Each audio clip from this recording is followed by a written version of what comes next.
వీర శతకం చిన్నపిల్లలకు సంబంధించినటువంటిది.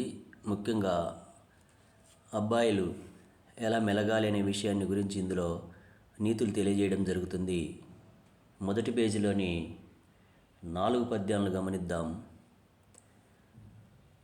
కాకి గూడు చూడు కంప పుల్లలమయము, కోకిల చెట పుట్టి కూత కూయు, పూరి గుడిసెనైన పుట్టురాయోధుడు, తెలుసుకోరబాల తెలుగు వీరా. కోకిల గూడు కట్టుకోవడం చేతగాక కాకి గూటిలో పిల్లల్ని పెంచాలని చూసి గుడ్లు పెడుతుంది. ఆ కాకి గూడు ఎలా ఉంటుందంటే కంప పుల్లలతో కూడుకొని ఉంటుంది. కానీ పుట్టినటువంటి కోకిల మంచి మధురమైనటువంటి గొంతుతో ఉంటుంది. అలాగే పల్లెల్లో ఉన్నటువంటి మనం పూరి గుడిసెల్లో ఉంటాం. కానీ పూరి గుడిసె నుంచి కూడా గొప్ప యోధుడు రావచ్చు కాకి గూటిలోని కోకిల్లాగా. మీరంతా పల్లెల్లో ఉన్నటువంటి వ్యక్తులు కాబట్టి తప్పనిసరిగా గొప్ప యోధులు కాగలరు, ప్రయత్నం చేయండి అని తెలుసుకోరా బాల, భవిష్యత్తులో నువ్వే తెలుగు వీరుని అవుతావు అంటూ కవి చెబుతున్నాడు. అలాగే కోకిల చిన్నతనంలో ఎంగిలి తింటుంది. పెద్దయిన తర్వాత తల్లి దగ్గరికి వచ్చిన తర్వాత మరెప్పుడు కూడా ఎంగిలి తినదు.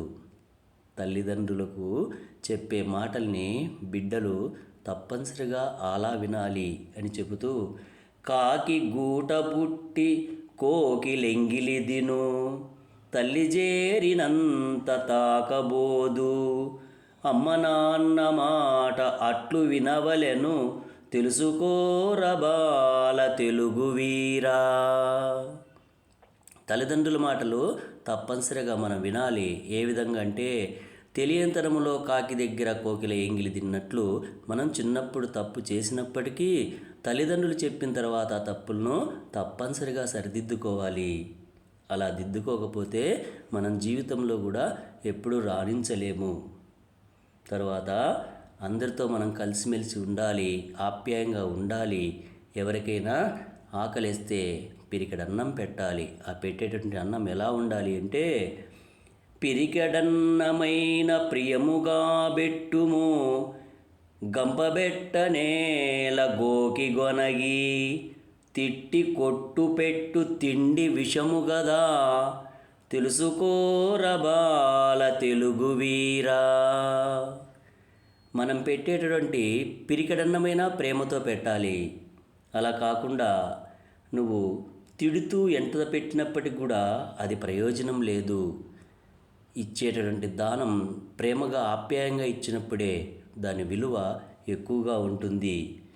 ఒకవేళ నువ్వు అలా తిట్టి పెడితే అది భోజనం కాదు, విషమవుతుంది.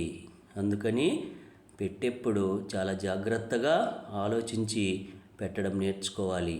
అంటే ప్రేమతో పెట్టాలి. అలానే మన జీవనంలో, శరీరంలో కొన్ని నీకు తెలియకుండానే కొన్ని విషయాలు తెలియజేస్తాయి. అందులో ఏం తెలియజేస్తాయో చెబుతున్నాడు. త్రేపు తెలుపు నీకు నిండెనంచు కడుపు, అవలింత నిద్ర అవసరంబు తెలుపు, తెలుపు తరచి చూడ తెలియు నన్నియు కూడా, తెలుసుకోరబాల తెలుగు వీరా. త్రేపు వచ్చిందంటే నీకు కడుపు నిండిందనే విషయం తెలియజేస్తుంది. ఆవలింత వచ్చిందంటే నిద్ర అవసరం తెలియజేస్తుంది. అలానే మిగతావి కూడా మనం గమనిస్తే ఒక్కొక్క విషయాన్ని గురించి ఒక్కొక్క లక్షణం మనలో తెలియజేస్తూ ఉంటుంది. నిజంగా నువ్వు మనసు పెట్టి తెలుసుకుంటే అవన్నీ తెలుసుకోవచ్చు. నిజంగా తెలుసుకొని మసలుకో, నువ్వే గొప్ప యోధుని అవుతావు ఓ తెలుగువీరా అంటూ కవి చిన్నపిల్లలను ఉద్దేశించి సందేశాత్మకమైనటువంటి పద్యాలు తెలియజేస్తున్నాడు. ప్రతి ఒక్కరూ విని ఆచరించాలి. శుభం భూయాత్. మన ఛానల్ని సబ్స్క్రైబ్ చేసి, షేర్ చేసి, లైక్ చేయండి.